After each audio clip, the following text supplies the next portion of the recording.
Assalamualaikum warahmatullahi wabarakatuh.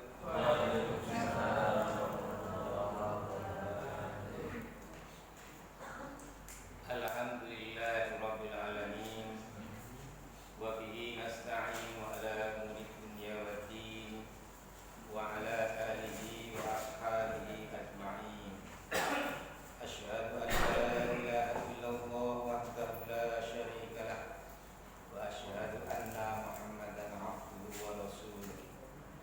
Allahumma shalli wa sallim ala nabiyyina Muhammadin wa ala ali Muhammad kama shallaita ala Ibrahim wa ala ali Ibrahim fil alamin innaka Hamidum Majid. Wa sallallahu ta'ala bi kitabil karim. A'udzu billahi minasy syaithanir rajim. Bismillahirrahmanirrahim. Wa man yattaqillaha yaj'al lahu makhraja wa yarzuqhu min haitsu la yahtasib. Shadaqallahul azim.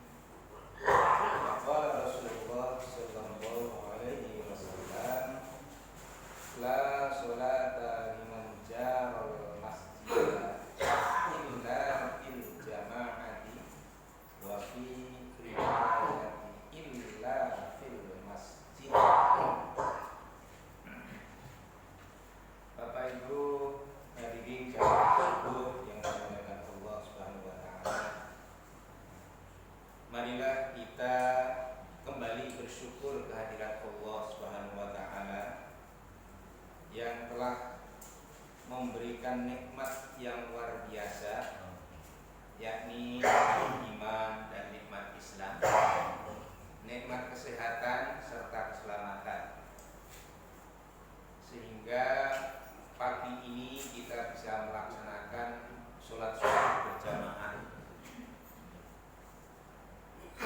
melakukan zikrullah walaupun sebentar, kemudian mengikuti kuliah subuh. Insya Allah ini membawa berkah untuk iman kita, untuk Islam kita, untuk kesehatan kita, untuk keselamatan kita. Amin ya rabbal alamin. Salah satu nikmatnya adalah nikmat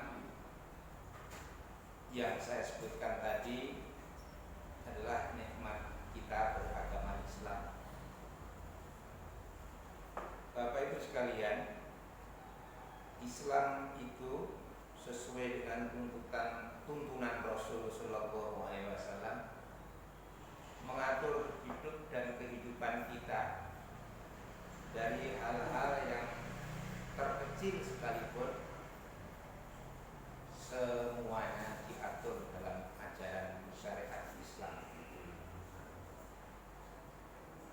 Kita menyadari bahwa ajaran syariat Islam itu begitu sempurna, begitu lengkapnya, maka kita harus bersyukur pada Allah dan bersolawat pada Nabi Muhammad sallallahu alaihi wasallam. Hendaknya kita sebagai manusia harus tahu berterima kasih pada Rasul kita Muhammad sallallahu alaihi wasallam. Seandainya Rasulullah tidak diutus di muka bumi ini, Masya Allah, kehidupan masa jahiliyah itu akan hidup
sebagai orang yang bertakwa, sebagai hamba Allah yang bertakwa, itu diperintahkan pada surat At-Tolak ayat 1 dan 2 tadi, wa may yattaqillaha yaj'al lahu makhraja, dan barang siapa yang bertakwa kepada Allah, maka Allah akan menjadikan baginya, bagi orang yang bertakwa itu, jalan keluar. Wa yarzuquhu min haitsu la yahtasib, dan memberikan rezeki dari arah yang tidak disangka-sangka. Masya Allah, kita asalkan kita taat pada Allah, taat semua perintah-perintahnya, dan taat untuk meninggalkan larangannya, senantiasa menjalankan syariat Islam yang dibawa oleh Rasulullah SAW, ternyata ada jaminan Allah, kita diberi rezeki bahkan dari arah yang tidak tersangka-sangka. Bapak Ibu sekalian, jamaah subuh yang dimuliakan Allah, disinilah pentingnya kita bertakwa, bertakorup ila Allah, dekat pada Allah. Kadang-kadang banyak orang melakukan mempunyai sikap khawatir terhadap rezeki untuk menopang kehidupannya. Wajar atau tidak kalau manusia itu khawatir terhadap kehidupannya? Wajar atau tidak, Pak Bu? Wajar. Ya. Tapi ada juga orang di sisi lain sangat yakin, sangat percaya bahwa hidup ini senantiasa sudah dijamin oleh Allah. Wajar atau tidak yang kedua itu? Wajar. Karena kita melihat cicak itu menempel di dinding, tapi rezekinya datang sendiri, hanya nunggu saja di langit-langit. Masya Allah, Allah senantiasa mengirimkan makanan untuk cicak tersebut. Ini contoh yang paling kecil. Nah, kalau manusia ada yang berkeyakinan bahwa rezeki dari Allah sebagaimana cicak yang di dinding tadi, kemudian di satu sisi juga ada golongan manusia yang terlalu khawatir apabila Allah belum mengirimkan rezeki padanya. Nah, bagaimana sikap kita? Apakah menunggu? Apakah ikhtiar? Ikhtiar. Karena bedanya manusia dengan hewan kan, kita dikaruniakan akhlak atau akal? Akhlak dan akal manusia, itulah bedanya manusia dengan makhluk lain. Yang berarti manusia mampu berpikir secara cerdas. Kalau begitu, jika Allah menjanjikan menjamin kehidupannya, maka aku wajib ikhtiar. Bagi yang sungguh-sungguh taat, insya Allah akan diberi kepastian yang besar. Tapi bagi manusia yang ragu-ragu tadi, juga diberi kepastian insya Allah yang besar juga. Oleh karena itu Allah tidak pernah membeda-bedakan, tidak pernah membeda-bedakan antara manusia satu dengan yang lain. Berarti kita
kita mengharapkan karunia Allah berupa rezeki, berupa kesehatan, berupa anak, berupa hubungan baik sesama tetangga. Sebab itu semua termasuk kategori rezeki. Bagaimana keramahan kita terhadap orang lain, terhadap anak-anak, terhadap suami, terhadap istri, terhadap saudara. Itu juga merupakan rezeki. Karena dengan demikian hidup manusia itu akan tenang, akan merasa aman, akan merasa bahagia. Ya kan? Coba Bapak Ibu, kita punya masalah sehingga cenderung jadi musuh. Musuh satu orang saja kadang-kadang kita nggak tenang, menjadi nggak tenang. Apalagi jadi musuh setiap orang. Sehingga sikap yang kurang terpuji harus kita perbaiki.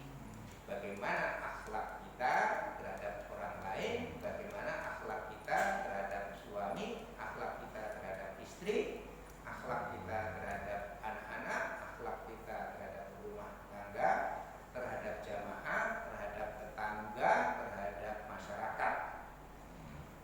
Nah, insya Allah apabila kita bisa memperbaiki akhlak kita, menyempurnakan akhlak kita, insya Allah hidup itu menjadi tenang. Karena apa? Dijamin oleh Allah Subhanahu wa Ta'ala. Kedua, marilah kita bersyukur kehadirat Allah Subhanahu wa Ta'ala yang telah memberikan pada kita berbagai macam kenikmatan itu, sehingga sebagai hamba Allah yang pandai bersyukur, insya Allah nanti akan ditingkatkan, akan ditambah-tambah kenikmatan itu, baik berupa kesehatan, keselamatan, dan juga keimanan kita, keislaman kita akan ditambah. Ibu bapak jamaah subuh yang dimuliakan Allah Subhanahu wa Ta'ala, sebagai muslim yang mempunyai faham ahlus sunnah wal jamaah, kita seharusnya menjadi menjadi penuntun, menjadi contoh penegak sunnah-sunnah Rasulullah Sallallahu Alaihi Wasallam dan melestarikan amalan-amalan para ulama salaf as-sholihin. Ini kewajiban kita, karena ulama itu warasatul anbiya, pewaris nabi kita. Menurut jumhur ulama, sholat berjamaah itu hukumnya sunnah muakkad. Sedangkan menurut Imam Ahmad bin Hanbal, sholat berjamaah itu hukumnya wajib.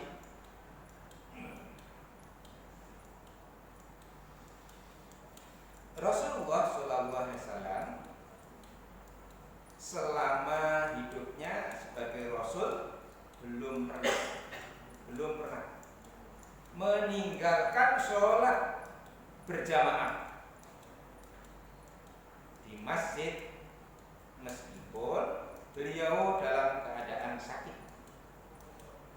Jadi Rasulullah selama hidupnya itu belum pernah meninggalkan sholat berjamaah di masjid.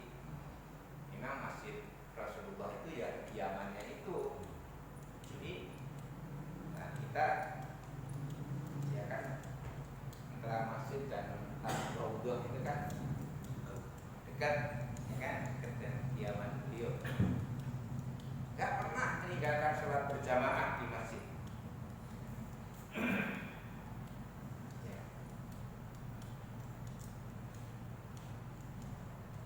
sebagaimana disebutkan dalam hadis diriwayatkan Imam Bukhari dan Muslim, walladzi nafsi biyadihi laqad hamantu an amra bi khatbin fayahtibu summa amra bis sholatin fayu'adzina laha summa amra rajulan fayaqummun nas summa ukhalifa ila rijal la yashhadu as-sholata fa ukhriqa alaihim buyutahum, yang artinya demi jiwaku yang berada dalam kekuasaannya, kekuasaan Allah, sungguh aku bertekad menyuruh mengumpulkan kayu bakar, kemudian aku suruh seseorang itu melaksanakan adzan untuk sholat dan seorang untuk mengimami manusia yang lain. Kemudian aku pergi kepada orang-orang yang tidak ikut sholat. Kemudian aku bakar rumah mereka. Sebegitu pentingnya, sebegitu kerasnya Rasul memberikan tuntunan, sehingga kalau kita orang mukmin tidak melaksanakan sholat berjamaah di masjid, sampai-sampai Rasul memerintahkan agar dibakar rumah.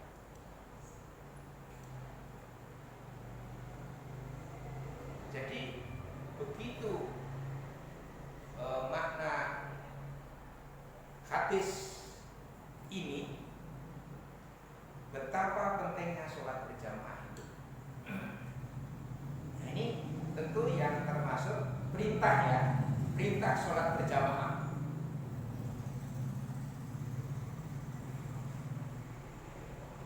Ibu bapak hadirin yang dimuliakan Allah Subhanahu wa taala, pada suatu saat Rasulullah SAW didatangi oleh salah satu sahabat yang dicintainya, yakni Abdullah bin Ummi Maktum. Ia berkata kepada Rasulullah SAW bahwa dirinya itu buta, ya, buta, dan tidak ada keluarga yang mengantarnya, tidak ada keluarga yang menuntun untuk melaksanakan sholat berjamaah ke masjid, sehingga ia memohon kepada Rasul agar diberikan keringanan untuk tidak melaksanakan sholat berjamaah di masjid. Selanjutnya Rasulullah SAW bersabda, hal tasma'un nada'a bis sholat? Qala na'am. Qala fa'ajib. Apakah engkau bisa mendengar panggilan sholat? Maksudnya apa panggilan sholat? Azan. Apakah kau mendengarkan suara azan? Panggilan sholat berjamaah? Dia menjawab, bisa mendengar ya Rasul. Maka Nabi bersabda lagi, oleh karena itu penuhilah, datangilah masjid, datangilah suara azan tersebut. Bapak Ibu sekalian, bagi kalau dulu kan belum ada pengeras, belum ada toa. Jadi azan itu ya cukup suara alamiah saja, naik ke tempat yang tinggi, kemudian azan dikumandangkan agar didengar oleh orang banyak. Tapi sekarang kan azan dari jauh sekali juga kedengaran. Bagaimana itu sikap kita?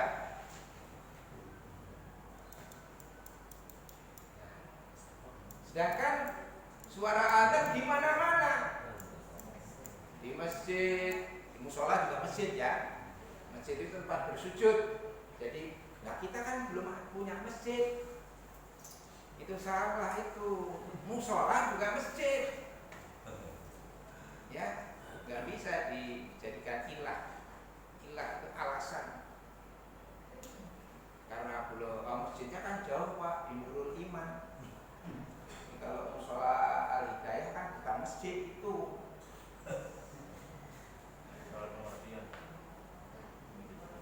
Musola itu juga masjid, karena musola tempat orang sholat, ya kan? Maka bagaimana? Apakah mendatangi yang jauh atau mendatangi yang dekat? Kita sholat berjamaah yang dekat, karena nanti kelanjutannya ada, ya kan? Ya apalagi rumahnya dekat sekali, hanya kebelahan jalan, hanya selang 100-200 meter. Kalau mestinya yang kira-kira jaraknya tidak terlalu jauh, ya harusnya datang ke musola melaksanakan sholat berjamaah. Karena apa? Ini juga ada tuntunannya nanti di manfaat sholat berjamaah itu, masya Allah. Ada untuk kesehatan, ada untuk persaudaraan, dan seterusnya.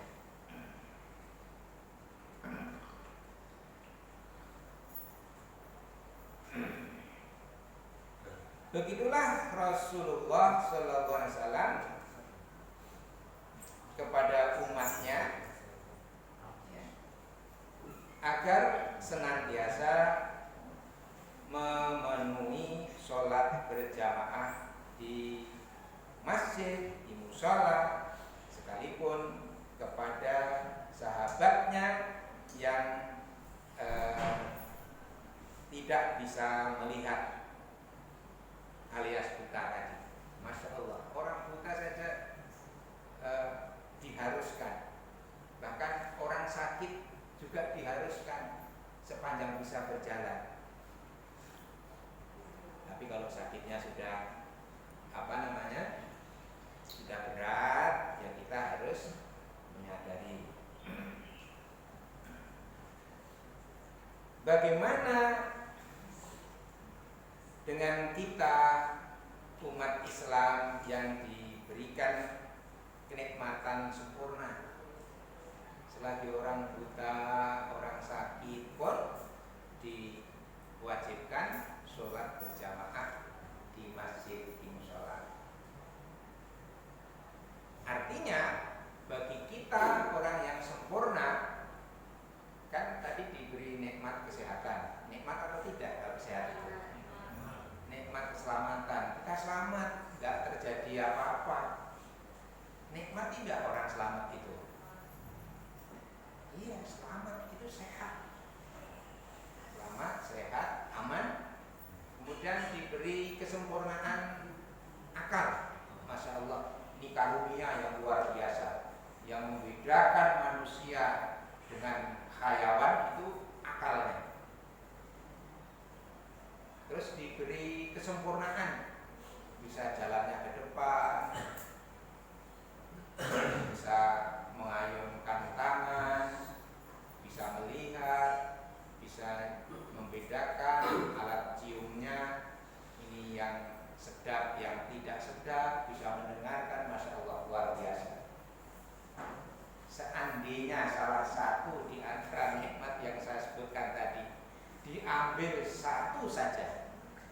Bagaimana rasanya? Ibu bapak, silakan merenung sejenak. Bagaimana seandainya kita tidak bisa melangkah, tidak bisa mengayunkan kaki kanan dan kiri secara seimbang? Masya Allah. Siapa yang pernah merasakan? Ini ada saudara kita. Bagaimana ketika diuji oleh Allah? Bahkan saya sendiri, saya itu nulis saja nggak bisa, aku sakit. Masya Allah. Pikirannya jalan, tapi di sini yang memerintahkan, ya, otak itu memerintahkan ke anggota tubuh yang lain nggak bisa bergerak ini. Nulis nggak karuan. Pikirannya mau nulis bagaimana LCD-nya bisa dipakai atau tidak. Pikirannya berbunyi begitu. Tapi di sini nggak tahu Pak. Apa ini Pak maksudnya? Ini coretan-coretan. Sehingga orang lain memahami, oh orang yang sehat ya. Berarti yang sehat, kita yang sehat. Oh ini stroke namanya. Maka tadi saya bisa melangkah. Kalau jalan maju, tidak mundur, tidak sampai, tidak ke kanan ke kiri. Itu sempurna. Loh kenapa? Yang sempurna kok tidak memanfaatkan untuk mengambil keuntungan yang besar bagi orang yang beribadah, sholat. Keuntungannya besar sekali. Orang yang melaksanakan jamaah di musola atau masjid. Saya rasa siapapun pernah diuji oleh Allah, pernah merasakan bagaimana rasanya kesehatan kita diambil sebagian, ya kan? Baik yang berupa luka tubuh. Nah yang paling parah itu kalau otaknya mengalami gangguan sedikit aja, Masya Allah. Jaringan saraf-saraf otak itu kan kecil sekali, disumbatkan pada saluran saraf itu, sehingga darah tidak bisa mengalir secara normal di otak kemudian ke seluruh tubuh. Masya Allah. Hanya diganjal 1 titik ke 2 titik aja sudah pengaruhnya ke seluruh tubuh. Kalau itu otak. Karena itu ada salah satu teman yang sekarang ini teman saya sedang operasi otak. Mudah-mudahan dikasih kesembuhan oleh Allah Subhanahu wa taala. Ya. Saya rasa yang pernah merasakan ujian Allah itu introspeksi diri kita lebih cepat. Bagaimana Pak RT ketika saluran ini namanya jantungnya juga diuji oleh Allah, terus disumbatkan, udah luar biasa. Gimana Pak Liman sekarang juga alhamdulillah udah bisa jamaah terus. Jadi Bapak Ibu, saya mengajak selagi badan kita sehat, tidak ada gangguan suatu apa, usahakan sholat berjamaah di musola atau di masjid. Insya Allah itu bukti kita bersyukur pada Allah. Insya Allah nanti akan ditingkatkan kesehatan dan keselamatan kita. Amin ya rabbal alamin. Dalam hadis lain yang diriwayatkan oleh Imam Ahmad, Rasulullah SAW bersabda, la sholata liman jaral masjidah illa bil jamaah. Wa fi riwayah illa fil masjid. Tidak sempurna sholat seseorang yang bertetangga dengan masjid. Kalau kita dengan musola, jangan nanti alasan lagi masjidnya di sana Pak. Ya gitu. Musola itu tempat bersujud. Kecuali dengan berjamaah. Ya, kecuali berjamaah tidak sempurna sholat kita. Dalam suatu riwayat, kecuali di masjid. Nah ini kan jelas sekali. Hadisnya hadis sahih. Yang saya bawakan ini semuanya hadis sahih. Yang satu diriwayatkan Imam Bukhari dan Muslim, yang satu diriwayatkan Imam Ahmad bin Hanbal. Ini hadis sahih. Nah, dengan demikian sepanjang suara azan bisa didengar, sholatlah ke masjid. Kemudian untuk kesempurnaan sholat kita, sholatlah di masjid berjamaah. Nah, kalau suara azan itu ada di mana-mana sehingga dari ini semua terdengar, ya diambil salah satu saja. Jangan bingung nanti sholat Nurul Baqarah atau ke Rahman atau ke Al-Hidayah sehingga malah berhenti di tengah-tengah. Ke Nurul Baqarah tidak, ke Al-Hidayah tidak, ke Muhajirin tidak, ke Rahmah tidak. Jadi ujung-ujungnya tidak ke musola. Ya kalau begitu, ya itu apa ya? Tipu-tipu. Dari rumah berangkat, tapi setelah sampai di jalan kedengaran dari mana-mana, kemudian berhenti. Wah, suara azan mana yang akan saya datangi? Ya kan? Sholat di mana kita? Nah, sebaiknya ambil keputusan mana yang lebih dekat, mana yang lebih penting, dihidupkan jamaahnya, dimakmurkan musolanya.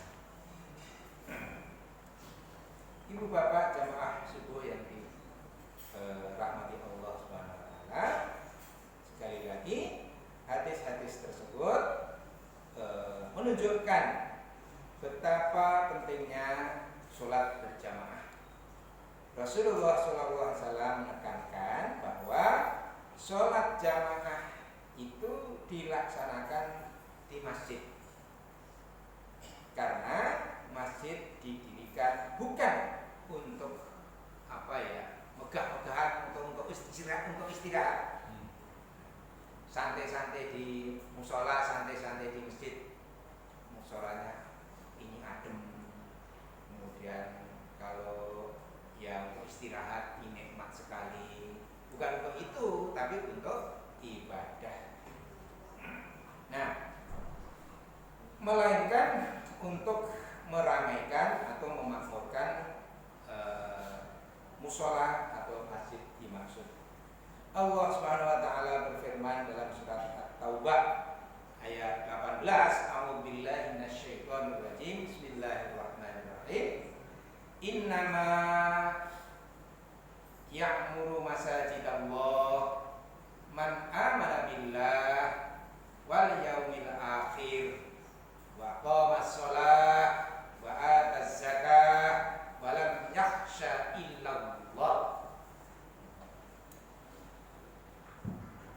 Hanyalah yang memakmurkan masjid-masjid Allah ialah orang-orang yang beriman kepada Allah dan hari kemudian, hari akhir itu hari kiamat, serta tetap mendirikan sholat, menunaikan zakat, dan tidak takut selain kepada Allah. Ya, tidak takut selain pada Allah. Ya, itu menyangkut kadar keimanan, kadar keyakinan kepada Allah Subhanahu wa taala. Ada kelompok orang yang dengan urusan dunia saja sudah takut. Tapi ada golongan mukmin yang sesungguhnya itu tidak merasa takut kecuali kepada Allah Subhanahu wa taala. Nah, banyak keutamaan dan manfaat yang bisa diperoleh ketika seseorang menunaikan sholat berjamaah ini. Ada keutamaan yang diperoleh di dunia dan ada juga keutamaan yang dimanfaatkan yang diperoleh untuk akhirat. Jadi luar biasa manfaat berjamaah itu menyangkut kehidupan di dunia ini maupun kehidupan di negeri akhirat nanti. Jadi ternyata menjadi ukuran bagaimana kita bisa bahagia di dunia dan bisa bahagia di akhirat. Kuncinya adalah sholat. Ya, ternyata menjadi kunci, Bapak Ibu. Di antara keutamaan atau manfaat dari sholat berjamaah adalah pertama, Allah melipat gandakan sholat berjamaah dibanding sholat munfarid, sholat sendiri. Sabda Rasul, qala Rasulullah, sholatul jamaati afdal min sholati fardhi bisab'i wa 20 darajah. Sholat berjamaah itu lebih baik daripada sholat sendiri. Ya, berapa kadar kebaikannya? 27 kebaikan atau derajat, ya, dibanding sholat sendiri, sholat munfarid. Nah, kedua, jadi berarti kan kelipatannya Masya Allah. 27 kalau kali 5 udah berapa ya? Kalau dalam sehari semalam kita laksanakan berjamaah terus, berarti kan 27 kali 5 ya. Berapa? 135. Sedangkan kalau sholat sendiri berapa? 5. Masya Allah, bisa sekali. Terus kemudian dikalikan seminggu. Seminggu berapa Bu Pak? Ayo ambil kalkulatornya. Ya, sholat 5, kalau 7 kali 5 cuma berapa? 35. Sedangkan kalau jamaah 27 kali. Iya. Jadi kali banyak pokoknya. Ya, Masya Allah. Nah, besok dihitung. Boleh kita untuk memotivasi agar kita tahu manfaat yang lebih besar, boleh dihitung-hitung. Dihitung di kalkulator. Seminggu, sehari tadi, kemudian ketemu seminggu. Hitung lagi, kalau sebulan berapa? Kalau setahun berapa? Masya Allah, besar sekali. Jadi sangat rugi. Kondisi sehat, badan, kemudian sempurna tubuhnya, tapi tidak melakukan sholat berjamaah, itu sangat rugi sekali. Bagi orang yang akal pikirannya cerdas, itu rugi sekali. Kelipatan tadi loh, itu rugi sekali. Maka usahakan Bapak Ibu untuk melakukan sholat berjamaah di.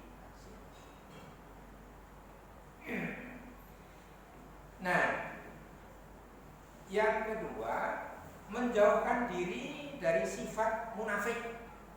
Masya Allah, sholat berjamaah ada hubungannya dengan sifat munafik.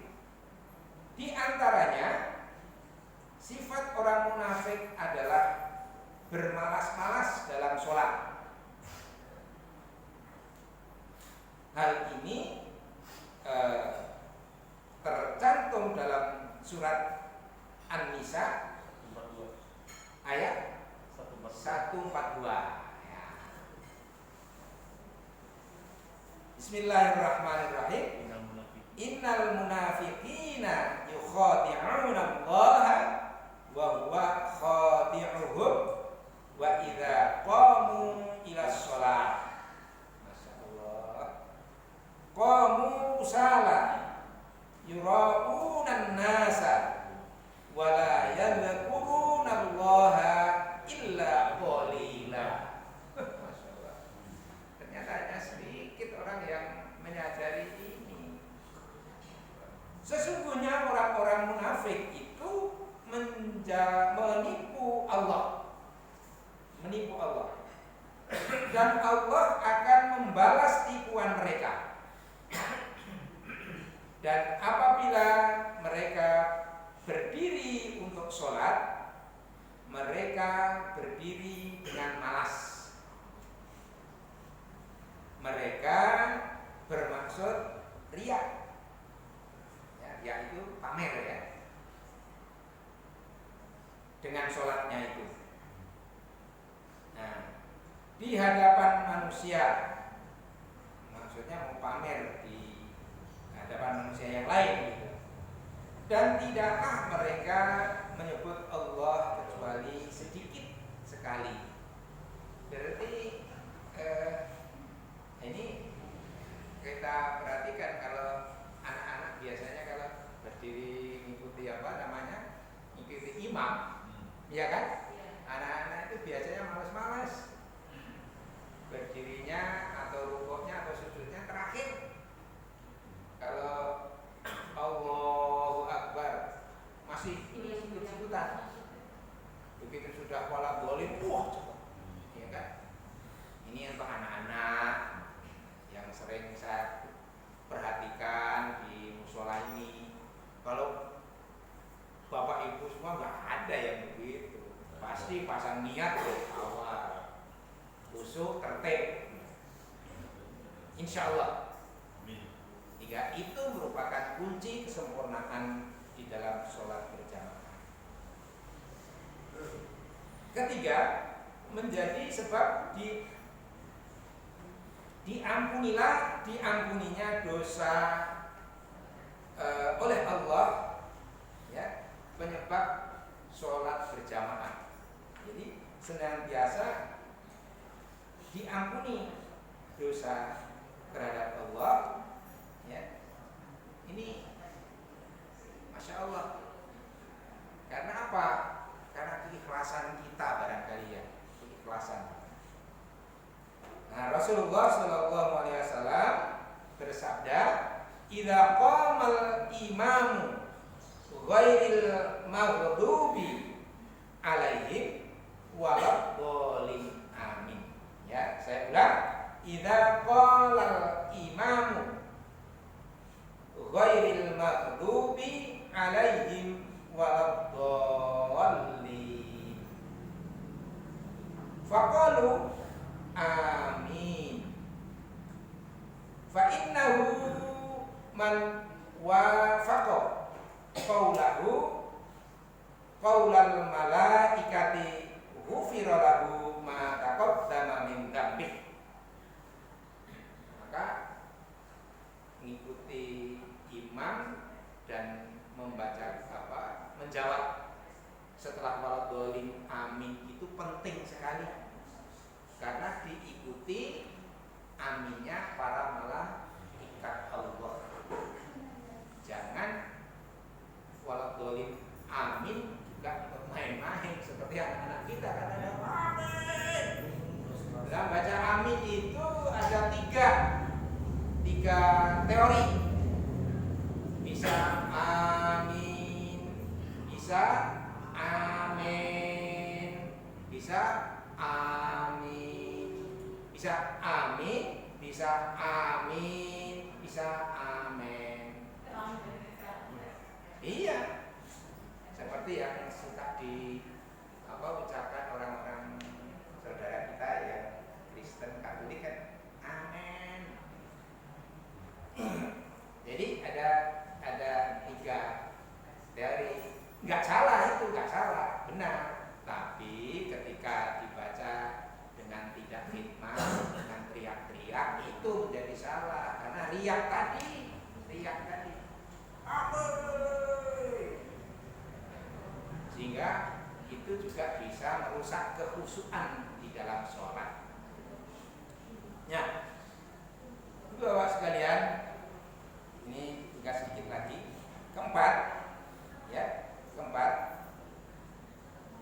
sholat berjamaah bisa mengembangkan disiplin dan akhlak mulia. Bisa mengembangkan disiplin dan akhlak mulia. Bisa dibayangkan imam Allahu Akbar, kemudian makmum semua Allahu Akbar, kemudian baca Fatihah, dengarkan, ikuti, kemudian kepala semua amin, kemudian rukuk, ikuti rukuk, sujud, ikuti sujud, iktitar, ikuti iktitar, tahiyat awal, ikuti tahiyat awal. Begitu akhirnya pada tahiyat akhir jadi itu melatih disiplin kita, bisa sikap disiplin kita bisa teruji dari bagaimana ketaatan kita mengikuti imam dalam sholat berjamaah. Yang keempat, yang kelima, yang terakhir, sholat berjamaah menumbuhkan persaudaraan, kasih sayang, dan persamaan.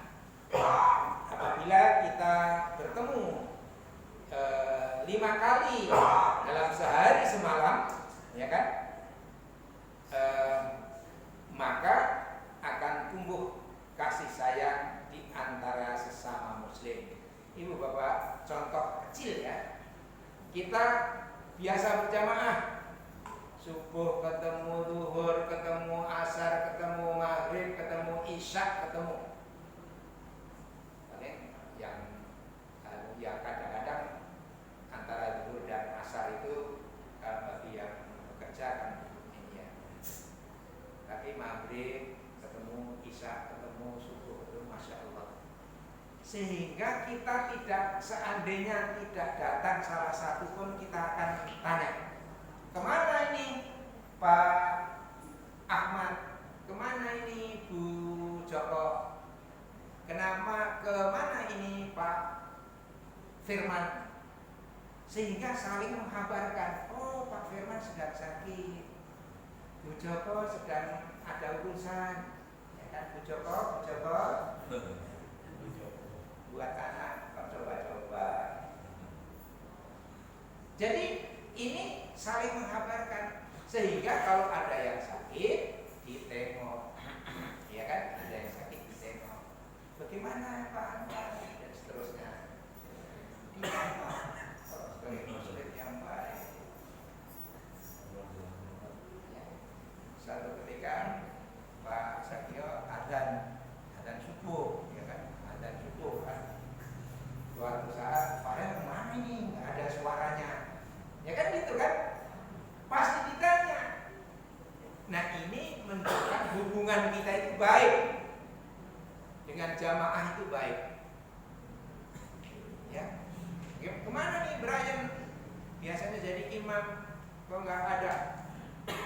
Ini menunjukkan bahwa kehadirannya itu diperlukan. Nah, ibu-ibu juga demikian. Sehingga ini saling memberikan kabar. Oleh karena itu, Bapak Ibu sekalian, mengingat uraian tadi sangat panjang, hendaknya ini menjadi pelajaran yang berharga untuk kita semua. Mudah-mudahan di dalam kita memahami ajaran-ajaran Islam harus bisa membedakan mana yang wajib, mana yang sunnah, mana yang mubah, mana yang makruh, mana yang haram, mana yang tidak baik. Kita harus selektif. Mana yang paling menguntungkan di dalam sholat berjamaah dibanding sholat sendiri. Nah, silahkan dianalisa